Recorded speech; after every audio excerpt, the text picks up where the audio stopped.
సర్వసాధారణంగా మన దేశంలో అత్యున్నతమైన న్యాయస్థానం సుప్రీంకోర్టు. దీనికంటే కింది స్థాయిలో హైకోర్టు ఉంటుంది, దానికంటే కింది స్థాయిలో సెషన్ కోర్టు ఉంటుంది, దానికంటే కింది స్థాయిలో మున్సిపల్ కోర్టు ఉంటుంది, దీనికంటే కింది స్థాయిలో సివిల్ మరియు క్రిమినల్ న్యాయస్థానాలు ఉంటాయి. యాక్చువల్గా దేశంలో అత్యున్నతమైన న్యాయస్థానం సుప్రీంకోర్టు. భారత రాజ్యాంగంలోని 141 అధికరణ ప్రకారం సుప్రీంకోర్టు ఇచ్చిన తీర్పులు ఏవైతే ఉంటాయో ఈ తీర్పులని దిగువ న్యాయస్థానాలన్నీ తప్పనిసరిగా అమలు చెయ్యాలి. దిగువ న్యాయస్థానాలు మొత్తం అమలు చేయాల్సి ఉంటుంది. అలాగే 142 అధికరణ అనుసరించి సుప్రీంకోర్టు ఏమన్నా ఆదేశాలను జారీ చేస్తే ఈ ఆదేశాలని దిగువ న్యాయస్థానాలు తప్పనిసరిగా అమలు చేయాల్సి ఉంటుంది. అంటే ఈ దేశంలో న్యాయ వ్యవస్థ మొత్తం కూడా కేంద్రీకృతమై ఉంటుంది, సమీకృతమై ఉంటుంది. దీన్నే మనం ఇంటిగ్రేటెడ్ జ్యుడిషియరీ, ఏకీకృత న్యాయ వ్యవస్థ, సమీకృత న్యాయ వ్యవస్థగా పేర్కొంటాం. పైగా భారతదేశంలో ఉన్నటువంటి ఈ న్యాయస్థానాలు మొత్తం కూడా ఎలా పనిచేయాలి, భారత రాజ్యాంగంలోని 145 అధికరణ ప్రకారం సుప్రీంకోర్టు అనేక మార్గదర్శకాలని జారీ చేస్తుంది. ఈ మార్గదర్శకాలని కింది కోర్టులన్నీ తప్పనిసరిగా పాటించాలి. అంటే సుప్రీంకోర్టు జారీ చేసినటువంటి ఆదేశాలని కింది కోర్టులు పాటించాలి, సుప్రీంకోర్టు ఇచ్చిన తీర్పులని కింది కోర్టులు తప్పనిసరిగా పాటించాలి. ఈ న్యాయస్థానాలని ఎలా పనిచేయాలో ఆ పని చేయటానికి అవసరమైన మార్గదర్శకాలని కూడా సుప్రీంకోర్టు జారీ చేస్తే కింది కోర్టులన్నీ తప్పనిసరిగా పాటించాలి. దీనిని బట్టి మనం అర్థం చేసుకోవాల్సినటువంటి అంశం ఏమిటయ్యా అంటే భారతదేశంలోని న్యాయ వ్యవస్థ మొత్తం కూడా కేంద్రీకృతమై, సమీకృతమై, ఏకీకృతమై ఉంటున్నది. ఈ అంశాన్ని మనం వాస్తవంగా చెప్పాలంటే వ్యవస్థ యొక్క నిర్మాణానికి సంబంధించినటువంటి దీన్ని మనం బ్రిటన్ నుంచి తీసుకున్నాం. కాగా ఇంతకుముందు చెప్పినటువంటి అంశం ప్రకారం రాజ్యాంగ ఆధిక్యత, న్యాయ సమీక్ష, స్వతంత్ర ప్రతిపత్తి గల న్యాయ వ్యవస్థ ఏదైతే ఉన్నదో ఇది న్యాయ వ్యవస్థ యొక్క పని విధానానికి సంబంధించిన విషయాలను మనం ఏ దేశం నుంచి తీసుకున్నామంటే అమెరికా నుంచి గ్రహించినాం. అలాగే భారత రాజ్యాంగం యొక్క విశిష్ట లక్షణాలలో మరొక ఇంపార్టెంట్ అయినటువంటి అంశం ఏంటయ్యా అంటే ఏక పౌరత్వము.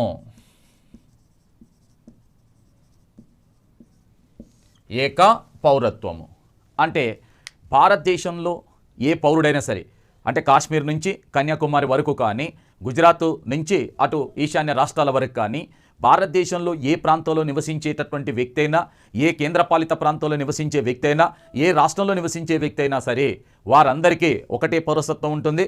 అది అంటే భారత పౌరసత్వం ఉంటుంది. దాన్నే మనం ఏక పౌరసత్వంగా పేర్కొంటాం. అంటే భారత ప్రజలందరికీ భారత రాజ్యాంగం ఏక పౌరసత్వాన్ని ప్రసాదించింది.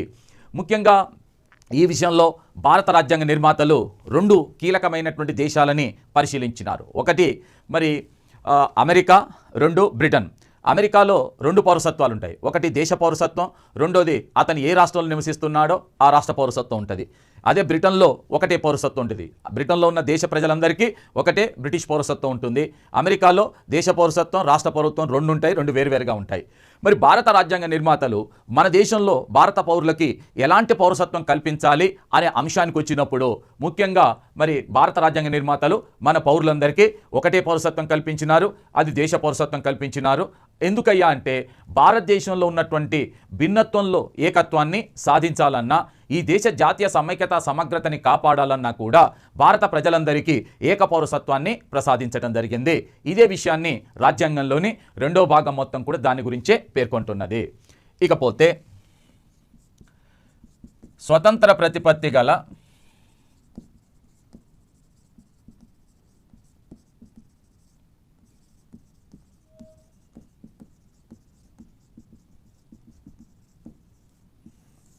మనం భారత రాజ్యాంగాన్ని అనుసరించి అనేక రాజ్యాంగబద్ధ సంస్థలను ఏర్పాటు చేశాం. ఈ స్వతంత్ర ప్రతిపత్తి కలిగిన రాజ్యాంగబద్ధ సంస్థలు అని అంటే భారతదేశం యొక్క పరిపాలనలో భారతదేశంలో ఉన్నటువంటి కేంద్ర రాష్ట్ర ప్రభుత్వాలు పనిచేయటంలో కానీ వాటి పని విధానంలో కానీ అత్యంత తీవ్రమైన ప్రభావం చూపేటటువంటి కొన్ని సంస్థలని మనం ప్రత్యక్షంగా గమనించవచ్చును. ఇందులో ముఖ్యంగా మన రాజ్యాంగంలోని 148 అధికరణ ప్రకారం ఏర్పాటు చేసినటువంటి కాగు control and auditor general of India కావచ్చు, 324 అధికరణ అనుసరించి ఏర్పాటు చేసిన కేంద్ర ఎన్నికల కమిషన్ కావచ్చు, అలాగే 315 అధికరణ అనుసరించి ఏర్పాటు చేసిన UPSC union public service commission, అదేవిధంగా ఏపీపీఎస్సీ కావచ్చు, ఇతర రాష్ట్ర పబ్లిక్ సర్వీస్ కమిషన్లు కావచ్చును, అలాగే 280 అధికరణ అనుసరించి ఏర్పాటు చేసిన కేంద్ర ఫైనాన్స్ కమిషన్ కావచ్చు.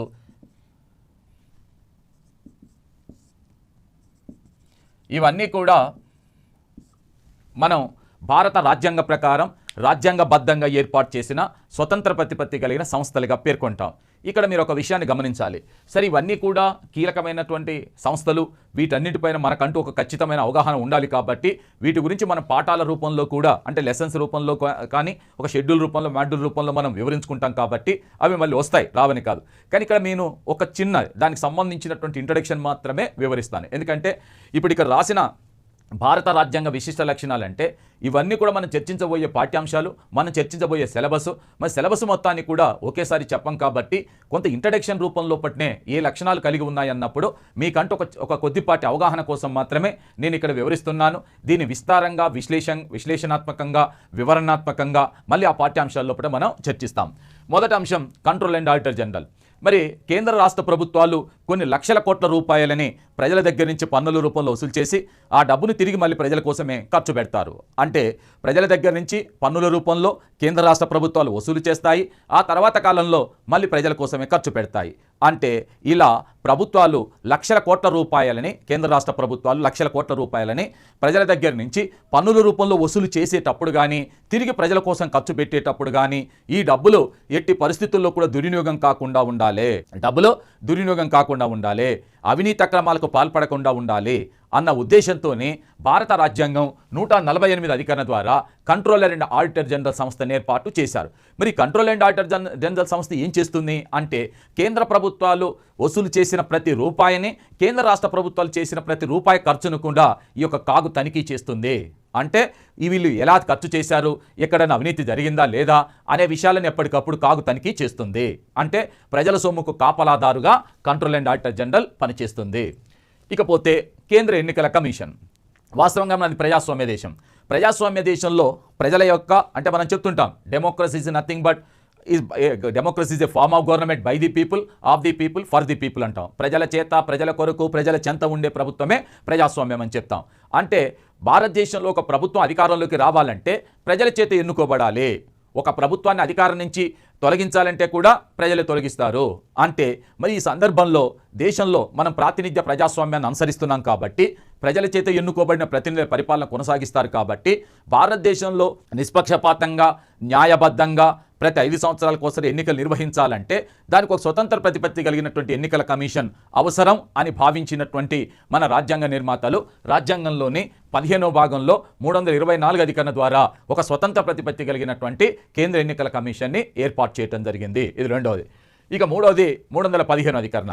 ఇది ముఖ్యంగా 14వ భాగంలో 315 అధికరణ తెలిపేది ఏంటంటే, మన దేశంలో కొన్ని లక్షలాది మంది ఉద్యోగస్తులు పనిచేస్తున్నారు. అటు కేంద్ర ప్రభుత్వంలో కానీ, ఇటు రాష్ట్ర ప్రభుత్వంలో కానీ చూసినట్లయితే లక్షలాది మంది ఉద్యోగులు పనిచేస్తారు.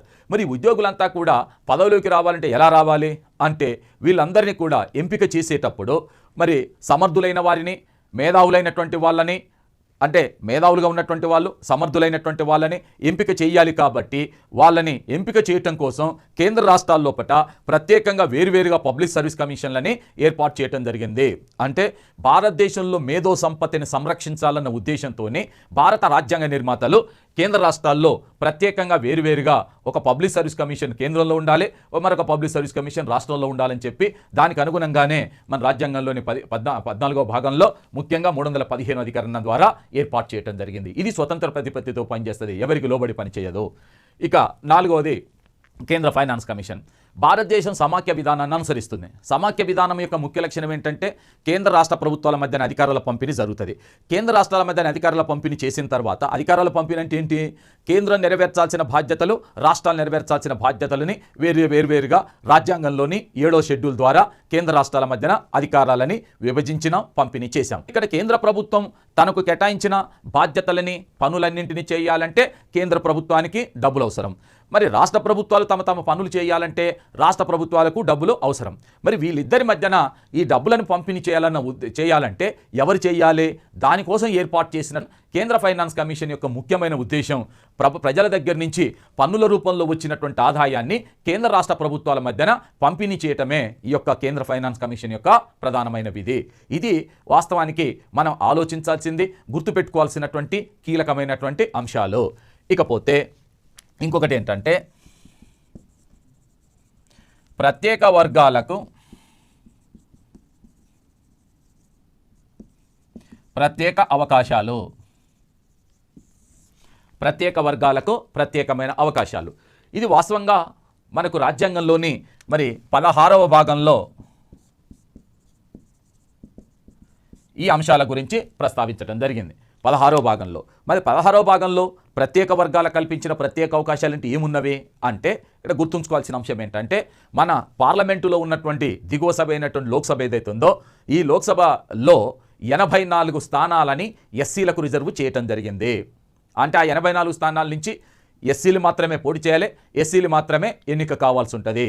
అలాగే అదే లోక్సభలో ఎస్టీలు ఎవరైతే ఉన్నారు, షెడ్యూల్ జాతులు, షెడ్యూల్ తెగలకు సంబంధించినటువంటి వాళ్ళ కోసం 47 స్థానాలని రిజర్వ్ చేశారు. అంటే ఆ 47 స్థానాల నుంచి కేవలం ఎస్టీలు మాత్రమే ఎంపిక, అంటే పోటీ చేయాలి, ఎన్నిక కావాల్సి, మిగతా వాళ్ళు పోటీ చేయడానికి అవకాశం లేదు. అలాగే మరి రాష్ట్ర శాసనసభలు ఏవైతే ఉన్నాయో ప్రతి రాష్ట్రంలో ఉన్నటువంటి ఎస్సీ జనాభాను అనుసరించి కొన్ని ఎమ్మెల్యే స్థానాలని ఎస్సీలకు రిజర్వ్ చేయడం జరిగింది. అదేవిధంగా కొన్ని ఎస్టీ స్థానాలని, అంటే ఎస్టీలకు రిజర్వ్ కొన్ని స్థానాలని ఎస్టీలకు రిజర్వ్ చేశారు. అంతేకాకుండా ఇక్కడ ఉన్నటువంటి ఇంకొక ముఖ్యమైన అంశం ఏంటంటే మరి భారతదేశంలో ఉన్నటువంటి ఎస్సీల సంక్షేమాన్ని ఎప్పటికప్పుడు అధ్యయనం చేయడం కోసం జాతీయ స్థాయిలో ఒక ఎస్సీ కమిషన్ ఏర్పాటు చేశారు. ఆ జాతీయ స్థాయిలో ఒక ఎస్టీ కమిషన్ ఏర్పాటు చేశారు. ఇటీవలి కాలంలో మరి రాజ్యాంగబద్ధతని జాతీయ బీసీ కమిషన్ కూడా రాజ్యాంగబద్ధతని కలిపారు. అంటే 338 అధికరణ ద్వారా జాతీయ ఎస్సీ కమిషన్ గురించి ఈ 16వ భాగంలో ప్రస్తావిస్తే 338A అధికరణ ద్వారా జాతీయ ఎస్టీ కమిషన్ గురించి ప్రస్తావిస్తే మరి 338B ద్వారా జాతీయ బీసీ కమిషన్ గురించి కూడా ప్రస్తావించడం జరిగింది. అంటే ఆయా వర్గాల సంక్షేమాన్ని ఎప్పటికప్పుడు అధ్యయనం చేసి కేంద్ర రాష్ట్ర ప్రభుత్వాలకు కావలసిన మార్గదర్శక సూత్రాలను ఏర్పాటు చేయాలి, అంటే పంపించాలన్న ఉద్దేశంతోనే ఈ కమిషన్లను ఏర్పాటు చేశాము. ఇక చివరిది భారత రాజ్యాంగ విశిష్ట లక్షణాల్లో మరొక ముఖ్యమైన అంశం ఏంటంటే రాజ్యాంగ మౌలిక స్వరూప సిద్ధాంతం. రాజ్యాంగ మౌలిక స్వరూప సిద్ధాంతం. ఇక్కడ ఒక అంశాన్ని మీరు దృష్టిలో ఉంచుకోవాలి. ఏంటంటే వాస్తవానికి భారత రాజ్యాంగంలో ఈ రాజ్యాంగ మౌలిక స్వరూప సిద్ధాంతం అనే దాని గురించి ఎక్కడ ప్రస్తావించలేదు.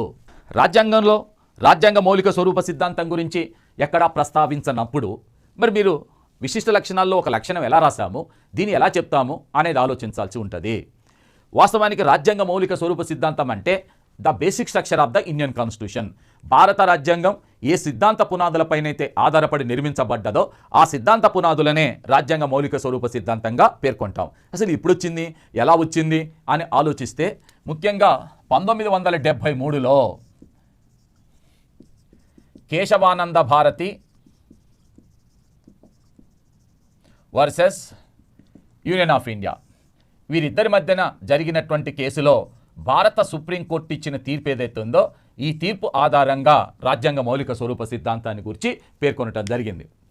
వాస్తవంగా రాజ్యాంగ మౌలిక స్వరూప సిద్ధాంతం గురించి కూడా మరి సుప్రీంకోర్టు ఎందుకు చెప్పాల్సి వచ్చింది ఈ అంశాన్ని అంటే శ్రీమతి ఇందిరాగాంధీ 1971లో 24వ రాజ్యాంగ సవరణ చేసింది. ఈ 24వ రాజ్యాంగ సవరణలో ఏమని రాశారు అని అంటే ఈ సవరణ ఇందిరాగాంధీ తీసుకొచ్చింది 1971లో 24th అమెండ్మెంట్. ఇందులో ఏమని రాశారు అంటే parliament can amend any part of the constitution including the fundamental rights. భారత రాజ్యాంగంలో పేర్కొన్న ప్రాథమిక హక్కులతో సహా ఏ భాగాన్ని అయినా సవరించేటటువంటి అధికారం పార్లమెంటుకు ఉంటుందని చెప్పి ఇందిరాగాంధీ 24వ సవరణని తీసుకురావటం జరిగింది. 24వ సవరణ ఏం చెప్తుంది? భారత రాజ్యాంగంలోని ప్రాథమిక హక్కులతో సహా ఏ భాగాన్నైనా సవరించేటటువంటి అధికారం పార్లమెంటు కలిగి ఉంటుంది అని చెప్పి ఇందిరాగాంధీ సవరణ తీసుకొచ్చింది. దీనిని ఈ 24వ సవరణని ఈ కేసులో సవాల్ చేయడం జరిగింది. ఏ కేసులో? కేశవానంద భారతి కేసులో 24వ సవరణ యొక్క రాజ్యాంగ బద్ధతని ప్రశ్నించడం జరిగింది. దాన్ని సుప్రీంకోర్టు విచారణ చేసింది. సుప్రీంకోర్టు విచారణ చేసి ఏ కేసులో విచారించింది? కేశవానంద భారతి కేసులో విచారించి ఎప్పుడు తీర్పు చెప్పింది? 73లో తీర్పు చెప్పింది. సుప్రీంకోర్టు తీర్పు చెప్పింది. ఏమని చెప్పింది? Yes, okay, parliament can amend any part of the constitution. రైటే, పార్లమెంట్ అనేది రాజ్యాంగంలోని ప్రాథమిక హక్కులతో సహా ఏ భాగాన్నైనా సవరించవచ్చును. కానీ భారత రాజ్యాంగం ఏ పునాదులపైనైతే ఆధారపడి నిర్మించబడ్డదో, అంటే ఒక భవనానికి పునాదులు చాలా కీలకం, అందరికీ తెలిసినటువంటి అంశమే. భవనం అనేది పునాదులపైనే ఆధారపడి నిర్మిస్తాం. మరి పునాదులను భంగం కలిగిస్తే, పునాదులను పెకిలించేస్తే, పునాదులను కూల్చివేస్తే భవనం కూడా కూలిపోతుంది. అలాగే భారత రాజ్యాంగం కూడా కొన్ని పునాదులపై ఆధారపడి నిర్మించబడ్డది. కాబట్టి వాటికి భంగం కలిగించేటటువంటి విధంగా రాజ్యాంగాన్ని సవరించరాదు, ఆ అధికారం మాత్రం పార్లమెంటుకు లేదు అని చెప్పి supreme court first time Kesavananda Bharati కేసులో ఈ సిద్ధాంతాన్ని ప్రతిపాదించింది. రాజ్యాంగ మౌలిక స్వరూప సిద్ధాంతాన్ని ప్రతిపాదించింది. ఎవరు ప్రతిపాదించినారు? సుప్రీంకోర్టు తీర్పు ద్వారా ప్రకటించింది. ఏ కేసులో? కేశవానంద భారతి కేసులో. ఎప్పుడు? 1973లో. ఇక ఆ రోజు నుంచి, అప్పటి నుంచి ఇటీవలి కాలంలో మరి ఆధార్ కార్డుకు సంబంధించిన సమాచారాన్ని అందరూ ఇవ్వాలి అని చెప్పేటటువంటి అంశం వరకు కూడా వ్యక్తిగత ప్రైవసీ, అంటే వ్యక్తికి సంబంధించినటువంటి వ్యక్తిగత గోప్యత, సీక్రసీ, ప్రైవసీ, అది కూడా రాజ్యాంగ మౌలిక స్వరూపంలో అంతర్భాగం, దానికి భంగం కలిగించరాదని చెప్పేంత వరకు కూడా భారత సుప్రీంకోర్టు అనేక కేసుల్లో ఈ రాజ్యాంగ మౌలిక స్వరూప సిద్ధాంతాన్ని బాగా బలపరుస్తూ రావటం జరిగింది. దీని తర్వాత వచ్చినటువంటి 1975లో శ్రీమతి ఇందిరాగాంధీ వర్సెస్ రాజనారాయణ మధ్య జరిగిన వ్యాజ్యంలో చట్ట సమానత్వం రాజ్యాంగ మౌలిక స్వరూపంలో అంతర్భాగం అని పేర్కొన్నారు. 1980లో మరి మినర్వా మిల్స్ కేసులో భారత సుప్రీంకోర్టు ప్రాథమిక హక్కులు, న్యాయ సమీక్ష కూడా మౌలిక స్వరూపంలో అంతర్భాగమని పేర్కొన్నారు. అలాగే 1992లో మరి ఇందిరా సహానే కేసులో సంక్షేమ స్వభావం మౌలిక స్వరూపంలో అంతర్భాగమని చెప్పారు. 1994లో ఎస్ఆర్ బొమ్మాయి కేసులో రాజ్యాంగ ప్రవేశికలో పేర్కొన్న లౌకిక స్వభావం కూడా రాజ్యాంగ మౌలిక స్వరూపంలో అంతర్భాగమని పేర్కొన్నారు. సమాఖ్య వ్యవస్థ కూడా రాజ్యాంగ మౌలిక స్వరూపంలో అంతర్భాగమని సుప్రీంకోర్టు పేర్కొన్నది. ఇక్కడ మీరందరూ గమనించాల్సింది ఏంటంటే, ఒరిజినల్గా రాజ్యాంగంలో రాజ్యాంగ మౌలిక స్వరూపం లేదు. కానీ 1973లో కేశవానంద భారతి కేసు ద్వారా సుప్రీంకోర్టు ఈ సిద్ధాంతాన్ని ప్రతిపాదించింది. అప్పటి నుంచి ఇప్పటి వరకు కూడా ఆ సిద్ధాంతాన్ని మరింత పటిష్టం చేస్తూ వచ్చాం. కాబట్టి ఇప్పటి వరకు, నేటి వరకు, అంటే 1973 నుంచి ఈ 2020 వరకు గడిచిన 40 సంవత్సరాల కాలంలో కూడా, గడిచిన 50 సంవత్సరాల కాలంలో కూడా రాజ్యాంగ మౌలిక స్వరూప సిద్ధాంతం అనేది బాగా పెరుగుతూ వచ్చింది. ఇది ఒక ముఖ్య లక్షణంగా మారింది. ఇవి భారత రాజ్యాంగానికి సంబంధించినటువంటి విశిష్ట లక్షణాలు.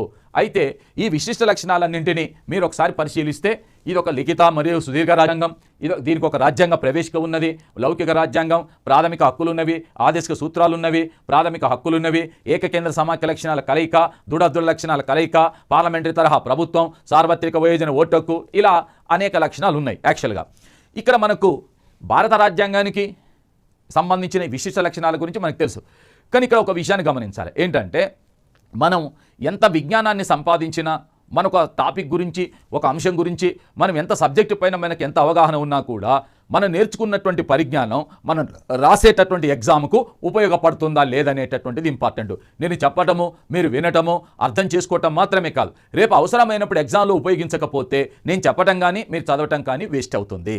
కాబట్టి మనం చెప్పేటటువంటి ప్రతి అంశాన్ని కూడా ఎగ్జామ్లో ఎలా ప్రశ్నిస్తారనే విషయాన్ని కూడా దృష్టిలో పెట్టుకోవాలి.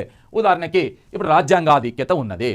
రాజ్యాంగాధిక్యత గురించి నిన్ను కన్ఫ్యూజ్ చేయడానికి వాడు ఏమని ప్రశ్నిస్తాడు? భారతదేశంలో దీని ఆధిక్యత కలదు అంటాడు. దేని ఆధిక్యత? పార్లమెంట్ ఆధిక్యత, పార్లమెంట్ యొక్క ఆధిక్యత కలదు. లేదు భారతదేశంలో సుప్రీంకోర్టు యొక్క ఆధిక్యత కలదు, లేదు ప్రభుత్వం యొక్క ఆధిక్యత కలదు, లేక రాజ్యాంగ ఆధిక్యత. అంటే భారతదేశంలో దేని ఆధిక్యత కలదు అంటే ఏం చెప్పాలి మనం? అంటే ఏం చెప్పాలి? రాజ్యాంగ ఆధిక్యత. కానీ ఎగ్జామ్లో అడిగేటప్పుడు ఏం చేస్తాడు? దేని ఆధిక్యత కలదు అని ఇచ్చి కింద ఆప్షన్స్ ఇస్తాడు. పార్లమెంట్ ఆధిక్యత, లేదా ప్రజల ఆధిక్యత, లేదా ప్రభుత్వం యొక్క ఆధిక్యత, ఇలాంటి అంశాలు ఇచ్చినప్పుడు దేని ఆధిక్యత? రాజ్యాంగ ఆధిక్యత కలదు అనేటటువంటి అంశాన్ని దృష్టి అందించుకోవాల్సి ఉంటుంది. అలాగే మనకు ఈ ఓటింగ్ విధానం, సార్వత్రిక వయోజన ఓటు హక్కు. కానీ ఇక్కడ ఒక చిన్న అంశాన్ని గమనించాల్సినటువంటి అంశం ఏంటంటే, క్లారిటీగా దృష్టిలో పెట్టుకోండి. సార్వత్రిక వయోజన ఓటు హక్కు వాస్తవంగా ఈ ఓటు హక్కుకు సంబంధించి మనం వినియోగించేటప్పుడు భారతదేశంలో ఎలాంటి ఎన్నికల వ్యవస్థ కలదు అంటాడు. ఎన్నికల వ్యవస్థ అంటే భారతదేశంలో మరి క్యుములేటివ్ ఓటింగ్ ఉందా, నైష్పత్తిక ప్రాతినిధ్య పద్ధతి ఉందా, లేకపోతే అంటే ఫస్ట్ ది పోస్ట్ సిస్టమ్ ఉన్నదా, లేదా విన్నర్స్ టేక్స్ ఆల్ పద్ధతి ఉన్నదా, లేక డ్రూప్ ఫార్ములా ఉందా, జాబితా పద్ధతి ఉందా, ఇలాంటి అంశాలు వస్తుంటాయి. కాబట్టి మనకి ఎన్నికల వ్యవస్థ గురించి ప్రశ్నించేటప్పుడు ఇదొక్కటి తెలుసుకోవటం మాత్రమే కాదు, ఎలాంటి ఎన్నికల విధానం ఉందనేటటువంటి అంశాన్ని కూడా గమనించాలి. అలాగే భారత న్యాయ వ్యవస్థకు సంబంధించని లక్షణం అంటాడు. సంబంధించని లక్షణం, భారత న్యాయ వ్యవస్థకు సంబంధించని లక్షణం అంటాడు. సంబంధించని లక్షణం అని చేంజ్ చేస్తున్నాడు అంటే ఏకీకృత న్యాయ వ్యవస్థ, స్వతంత్ర ప్రతిపత్తి గల న్యాయ వ్యవస్థ, న్యాయ సమీక్ష, నిబద్ధ న్యాయ శాఖ అంటాడు. ఏకీకృత న్యాయ వ్యవస్థ, సమీకృత న్యాయ వ్యవస్థ అనేది ఒకటైతే, స్వతంత్ర ప్రతిపత్తి కలిగిన న్యాయ వ్యవస్థ, అదేవిధంగా న్యాయ సమీక్ష, నిబద్ధ న్యాయశాఖ అంటాడు. కమిటెడ్ జ్యుడిషియరీ అంటాడు. వాస్తవంగా ఇక్కడ లేనిదేంటిది, నిబద్ధ న్యాయశాఖ లేదు. నిబద్ధ న్యాయశాఖ ఎక్కడుంది? బ్రిటన్లో ఉంది. బ్రిటన్లో ఈ పార్లమెంటు చేసిన చట్టాన్ని ఏ న్యాయస్థానం కూడా కొట్టివేయడానికి అవకాశం లేదు. ఎందుకని అంటే బ్రిటన్లో పార్లమెంట్ యొక్క ఆధిక్యత ఉంటుంది. What ever the law made by the parliament is the final. దాన్ని కొట్టివేయటం కానీ ఇది రాజ్యాంగ విరుద్ధం, చెల్లదు అని ప్రకటించే అధికారం బ్రిటన్లో లేదు, కానీ భారతదేశంలో ఉంది. Whatever the law made by the parliament, if it is against the constitution then the supreme court will struck down. అంటే పార్లమెంట్ చేసిన చట్టం ఏదైనా సరే రాజ్యాంగానికి విరుద్ధంగా ఉన్నట్లయితే అది చెల్లదు, రాజ్యాంగ విరుద్ధం అని ప్రకటించే అధికారం సుప్రీంకోర్టుకు ఉంటుంది. అంటే అక్కడ న్యాయశాఖ అనేటటువంటిది దేనికి లోబడి పనిచేస్తుంది? పార్లమెంటుకు లోబడి. పార్లమెంట్ చేసిన చట్టాలకు అనుగుణంగానే తీర్పులు ఇస్తుంది కాబట్టి అక్కడ నిబద్ధ న్యాయశాఖ ఉంటుంది. పార్లమెంట్ చేసిన చట్టాలకు వ్యతిరేకంగా ఒక్క తీర్పు చెప్పడానికి కూడా న్యాయ వ్యవస్థకు అధికారం లేదు ఎక్కడ? బ్రిటన్లో. కాబట్టి అక్కడ నిబద్ధ న్యాయశాఖ ఉంది, కానీ భారతదేశంలో అలాంటిది లేదు. ఇలా కంపారిజన్ చేస్తూ ప్రశ్నిస్తుంటాడు. అంటే మనం ప్రశ్నించేటప్పుడు కంపారిజన్ చేస్తూ ప్రశ్నిస్తుంటాడు. దాన్ని మనం దృష్టి ఉంచుకోవాల్సి ఉంటుంది. సో ఇవి భారత రాజ్యాంగానికి సంబంధించిన విశిష్ట లక్షణాలు. ఈ లక్షణాలన్నింటినీ కూడా మనం ఖచ్చితంగా గమనంలో ఉంచుకోవాల్సిన అవసరం ఉంటుంది. వీటన్నిటిపైన కూడా మనకు ఖచ్చితమైన క్లారిటీ ఉండాలి. ఒక విషయం దృష్టిలో పెట్టుకోండి, వీటిని ప్రశ్నించేటప్పుడు మాత్రం మళ్ళీ చెప్తున్నాను మీకు, అడిగేటప్పుడు వానికి నచ్చింది అడగొచ్చు. ఉదాహరణకి ప్రాథమిక హక్కులు ఉన్నాయి. మరి ప్రాథమిక హక్కుల గురించి వారు ప్రశ్నించేటప్పుడు ఏమని అడగొచ్చు? ప్రాథమిక హక్కులు భారతదేశం ఏ రాజ్యాంగం నుంచి, ఏ దేశం నుంచి గ్రహించింది అడగొచ్చు. అంటే ఏ దేశము అంటే ఇక్కడ అమెరికా. మరి ఆదేశిక సూత్రాలు ఏ దేశం నుంచి తీసుకుంది అని అడగొచ్చు. అంటే అప్పుడు ఏ దేశం నుంచి తీసుకుంది అని అంటే ఐర్లాండ్ నుంచి తీసుకుంది. మరి ప్రాథమిక విధులను ఎక్కడి నుంచి తీసుకున్నాం అని అంటే ఇవి రష్యా నుంచి తీసుకున్నాం. భారత సమాఖ్య దేన్ని పోలి ఉంటుంది? కెనడాని పోలి ఉంటుంది. వారికి నచ్చిన విధంగా అడగటానికి అవకాశం ఉంటుంది. కాబట్టి అభ్యర్థులు ఎవరైనా సరే, కాంపిటేటివ్ ఎగ్జామ్స్ రాసే వాళ్ళు ఎవరైతే ఉన్నారో వీటిని సమగ్రంగా ఎందుకు చదవాలంటామంటే ఇప్పుడు గత 60-70 సంవత్సరాల నుంచి అనేక ఎగ్జామ్స్లో భారత రాజ్యాంగం గురించే ప్రశ్నిస్తారు. మరి ఇన్ని సంవత్సరాల నుంచి కొన్ని వేల ఎగ్జాములు జరిగినాయి కదా. మరి కొన్ని వేల ఎగ్జాములు జరిగిన తర్వాత వీటన్నింటిలో కూడా మరి భారత రాజ్యాంగం గురించి ప్రశ్నించినప్పుడు ఇంకా ప్రశ్నించడానికి ఏముంది అని అనుకోవచ్చు. కానీ వాస్తవంగా చెప్పాలంటే ఎన్ని వందల ప్రశ్నలు వేసినా, ఎన్ని లక్షల ప్రశ్నలు వచ్చినా కూడా మళ్ళీ వేరు కోణం నుంచి ప్రశ్నించేటటువంటి అవకాశం ఉంటుంది. కాబట్టి వీటిపైన సమగ్రత మనకు లభించినప్పుడు మాత్రమే ఏ కాంపిటేటివ్ ఎగ్జామ్ అయినా మనం ధైర్యంగా ఎదుర్కోవటానికి అవకాశం ఉంటుంది. ఓకే.